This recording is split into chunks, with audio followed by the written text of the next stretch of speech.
ನಮಸ್ಕಾರ ವೀಕ್ಷಕರೇ, ತಮ್ಮೆಲ್ಲರಿಗೂ SRG5 ಚಾನಲ್ಗೆ ಸ್ವಾಗತ.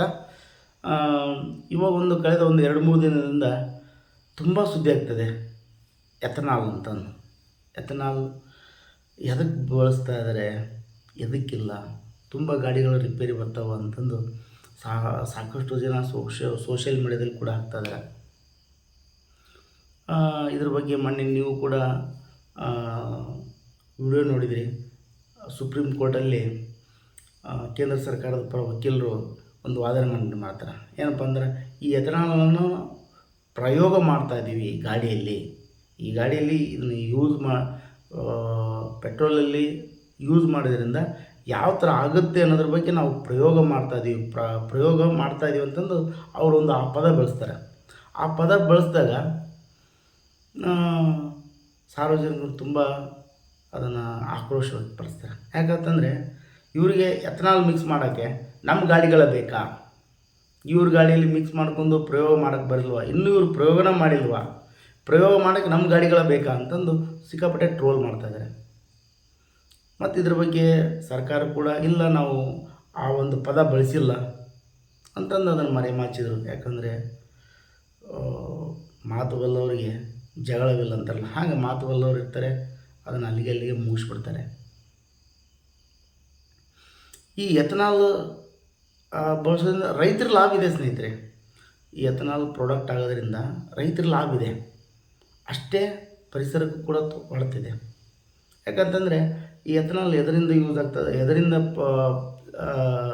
ಮೂಲ ಇದು ಆಗುತ್ತಂತಂದ್ರೆ ಕಬ್ಬಿನಿಂದ ತೆಗೆದೈತಿ, ಮತ್ತು ಭತ್ತ ಮತ್ತು ಮೆಕ್ಕೆಜೋಳ, ಈ ಒಂದು 3 ಕೃಷಿ ಉತ್ಪನ್ನಗಳಿಂದ ಎಥನಾಲನ್ನು ನಾವು ತೆಗಿಬಹುದು.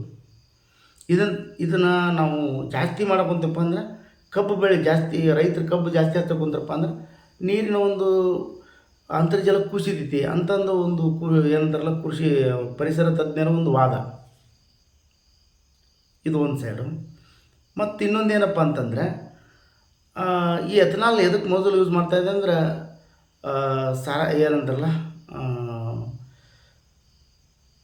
ಸಾರಾಯಿಗೆ ಯೂಸ್ ಮಾಡ್ತಾಯಿದ್ರು. ಅದನ್ನು ಮೊದಲು ಆ ಒಂದು ಪ್ರೊಡಕ್ಷನ್ಗೆ ಯೂಸ್ ಮಾಡ್ತಾಯಿದ್ರು ಎಥನಾಲನ್ನು. ಇವರು ಡೈರೆಕ್ಟು ನಮ್ಮ ಗಾಡಿಗಳಿಗೆ ಯೂಸ್ ಮಾಡ್ತಾಯಿದ್ದಾರೆ, ಅಲ್ಲಿ ಬದಲಿ ಇಲ್ಲಿ ಹೋಗಲಿ ಅಂತಂದು. ಹಾಗಾಗಿ ಪರಿಸರ ತಜ್ಞರದ್ದು ಏನಪ್ಪ ಅಂತಂದರೆ, ಎಥನಾಲು ಪ್ರೊಡಕ್ಷನ್ ಜಾಸ್ತಿ ಆಗೋದ್ರಿಂದ ಅಂತರ್ಜಲಕ್ಕೆ ಹೊರತು ಬರ್ತೈತಿ. ಏನಪ್ಪ ಅಂತಂದ್ರೆ, ಕಬ್ಬು ಜಾಸ್ತಿ ಬೆಳೆಯಕ್ಕೆ ಬಂದ್ರಪ್ಪ ಅಂದ್ರೆ ಕಬ್ಬಿಗೆ ನೀರು ಭಾಳ ಬೇಕು, ಭತ್ತಕ್ಕೆ ನೀರು ಭಾಳ ಬೇಕು. ಹಾಗಾಗಿ ಅಂತರ್ಜಲ ಮಟ್ಟ ಕುಸಿತೈತಿ.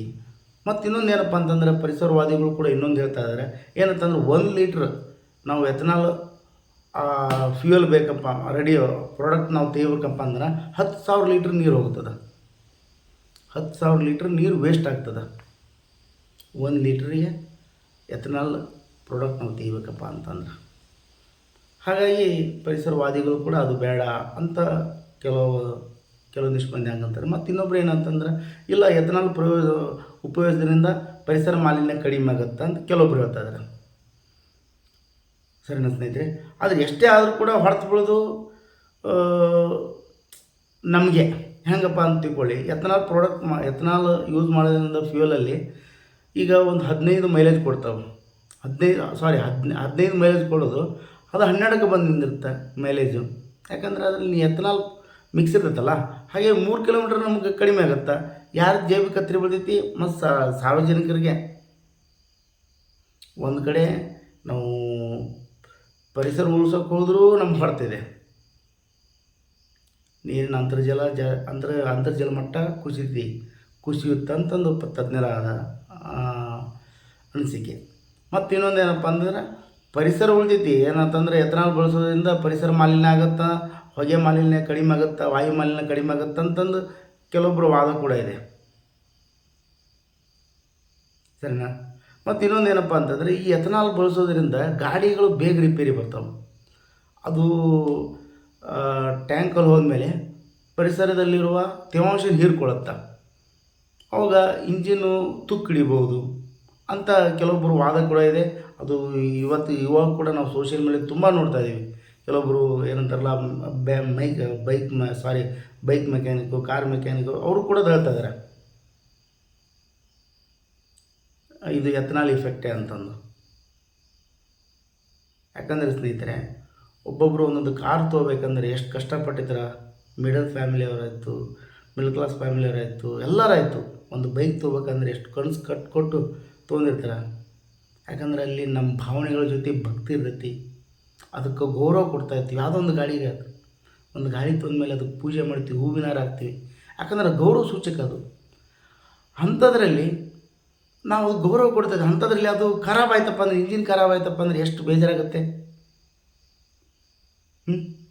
ಸರಿನಾ ಸ್ನೇಹಿತರೆ? ಅದನ್ನು ನೀವು ಊಹಿಸ್ಕೊಳ್ಳಿ. ಮತ್ತು ಇನ್ನೊಂದು ಏನಪ್ಪ ಅಂತಂದರೆ, ಈ ಎಥನಾಲ್ ಮಿಕ್ಸ್ ಮಾಡಿದ್ರಲ್ಲ, ಮಿಕ್ಸ್ ಮಾಡಿದ ಮೇಲೆ ಕಾರ್ ಗಾಡಿಯವರು ಶೋರೂಮರು ಕೂಡ ಇದಕ್ಕೆ ಗ್ಯಾರಂಟಿ ಕೊಡ್ತಾಯಿಲ್ಲ. ಯಾಕಂದರೆ ನೀವು ಎಥನಾಲ್ ಮಿಕ್ಸ್ ಆಗೈತಿ, ನಾವೇನು ಮಾಡಬೇಕು?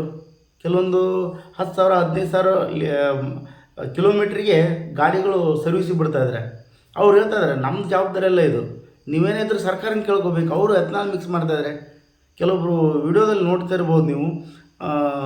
ಪೆಟ್ರೋಲ್ ತೆಗೆದ್ರಪ್ಪ ಅಂದರೆ ಅದ್ರಾಗೆ ಕೆಳಗಡೆ ಭಾಗ ನೀರೇ ಎಥನಾಲ ಇರ್ತೈತಿ, ನೀರಿನ ಅಂಶ ಇರ್ತೈತಿ. ಅವರು ತೋರಿಸ್ತಾ ಇದ್ದಾರೆ.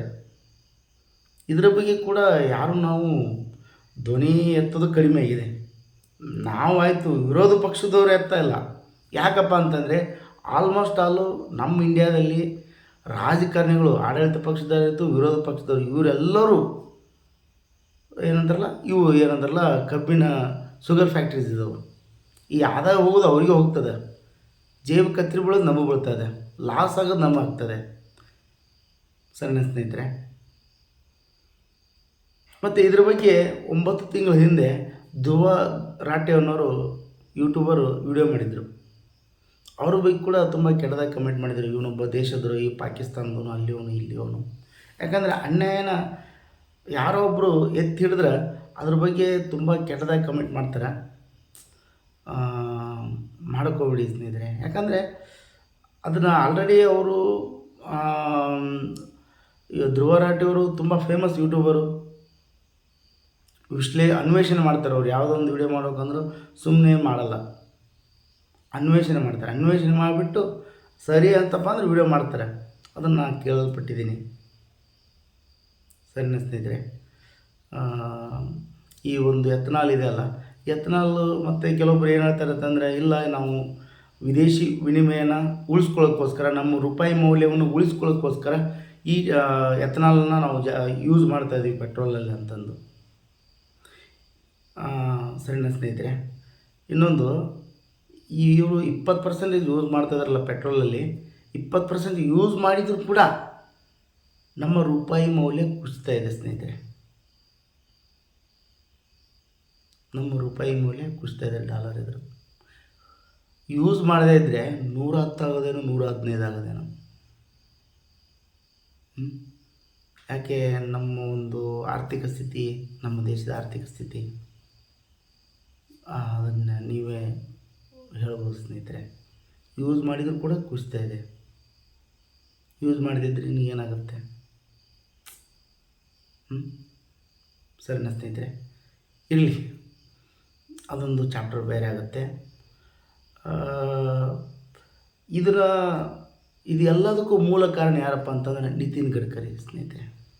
ಅವರು ಒಂದು ಮಕ್ಕಳು ಫ್ಯಾಕ್ಟ್ರಿ ಇದ್ದಾವೆ, ಶುಗರ್ ಫ್ಯಾಕ್ಟ್ರೀಸ್. ಅವರು ಎಥನಾಲ್ ಪ್ರೊಡಕ್ಷನ್ ಮಾಡ್ತಾರೆ. ಎಥನಾಲ್ ಪ್ರೊಡಕ್ಷನ್ ಮಾಡಿ ನಮ್ಮೊಂದು ಸರ್ಕಾರಕ್ಕೆ ಸೇಲ್ ಮಾಡ್ತಾರೆ ಅದನ್ನು. ಅವರು ಒಂದು ಫ್ಯಾಕ್ಟ್ರಿ ಶೇರನ್ನು, ಬಿಸ್ನೆಸ್ಸನ್ನು ಇಂಪ್ರೂವ್ಮೆಂಟ್ಗೋಸ್ಕರ, ನಿತಿನ್ ಗಡ್ಕರಿ ಅವರ ಮಕ್ಕಳಿಗೆ ಇಂಪ್ರೂವ್ಮೆಂಟ್ಗೋಸ್ಕರ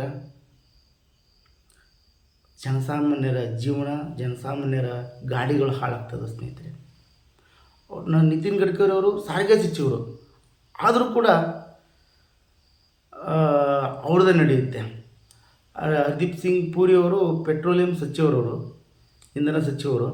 ಅವ್ರಿಗೆ ಹೇಳ್ಬಿಟ್ಟು ಇವರು ತುಂಬ ಏನಂತಾರ ಎಲ್ಲ ಜಾಸ್ತಿ ಅವ್ರದ್ದೇ ನಡೆಯೋದು, ನಿತಿನ್ ಗಡ್ಕರಿ ಅವ್ರದ್ದೇ. ಯಾಕಪ್ಪ ಅಂದರೆ ತಮ್ಮ ಮಕ್ಕಳು ಬಿಸ್ನೆಸ್ ಇಂಪ್ರೂವ್ಮೆಂಟ್ ಆಗಬೇಕಲ್ಲ. ಬೇರೆಯವ್ರ ಮಕ್ಕಳು ಗಾಡಿ ಹಾಳಾಗೋಲಿ. ಇದು 2014 ನಂತರ ತುಂಬ ಅತಿರೇಕ ಆಯಿತು ಸ್ನೇಹಿತರೆ. ಅವರೊಂದು ಕಂಪ್ನಿಗಳ ಶೇರ್ ಮಾರ್ಕೆಟ್ ವ್ಯಾಲ್ಯೂ ತುಂಬ ಜಾಸ್ತಿ, ಅಂದರೆ ತುಂಬ ಜಾಸ್ತಿ ತುಂಬ ಚೆನ್ನಾಗಿ ಹೋಗ್ತಾಯಿದೆ, ಗ್ರೋ ಆಗ್ತಾಯಿದೆ ಅವ್ರದ್ದು. ಗ್ರೋ ಆಗಲಿ, ನಿಮಗೂ ಖುಷಿನೇ. ಆದರೆ ಇನ್ನೊಬ್ರ ಜೇಬಿಗೆ ಕತ್ತರಿ ಹಾಕಿ ಇನ್ನೊಬ್ರ ಗಾಡಿನ ಹಾಳು ಮಾಡಿ ಇಂಪ್ರೂವ್ಮೆಂಟ್ ಆಗೋದಂದರೆ ತುಂಬ ಎಲ್ಲರಿಗೂ ಖೇದಕರ ವಿಷಯನ ಸ್ನೇಹಿತರೆ. ಮತ್ತು ಇನ್ನೊಂದು ಸ್ನೇಹಿತರೆ, ಈ ಎಥನಾಲ್ ಇದೆ ಅಲ್ಲ, ಇದನ್ನು ಅನೇಕ ದೇಶದಲ್ಲಿ ಕೂಡ ಇದನ್ನು ಯೂಸ್ ಮಾಡ್ತಾಯಿದ್ದಾವೆ. ನಮ್ಮ ದೇಶದಲ್ಲಿ ಒಂದಲ್ಲ, ಅನೇಕ ದೇಶದಲ್ಲಿ ಯೂಸ್ ಮಾಡ್ತಾಯಿದ್ದಾರೆ. ಬ್ರೆಜಿಲಲ್ಲಿ ಇದನ್ನು 1983-84ರಿಂದ ಯೂಸ್ ಮಾಡ್ತಾಯಿದ್ದಾರೆ. ಅದು ಯೂಸ್ ಮಾಡಿ ಇವಾಗ 30 ವರ್ಷ ಆಯ್ತು ಅವರು. ಇವಾಗ ಅವರು ಒಂದು ದೇಶದಲ್ಲಿ ಯಾವ ಥರ ಅಂದರೆ ಎಥನಾಲ್ಗೆ ಯಾವ ಥರ ಅಡ್ಜಸ್ಟ್ಮೆಂಟ್ ಆಗಬೇಕು ಗಾಡಿಗಳು, ಅದನ್ನೊಂದು ರೆಡಿ ಮಾಡ್ಕೊಂಡಾರೆ ಅವರು. 30 ವರ್ಷದಿಂದ ಪ್ಲ್ಯಾನ್ ಮಾಡಿದ್ರು, ರೆಡಿ ಮಾಡ್ಕೊಂಡು ಬಂದಿದ್ದಾರೆ, ಹೋಗ್ತಾಯಿದೆ. ಆದರೆ ನಾವು ಇನ್ನೂ ಏನೂ ಇಲ್ಲ, ರೆಡಿನೇ ಇಲ್ಲ. ನಮ್ಮ ಒಂದು ಜನರ ಗಾಡಿಗಳ ಮೇಲೆ ಪ್ರಯೋಗ ಮಾಡಿ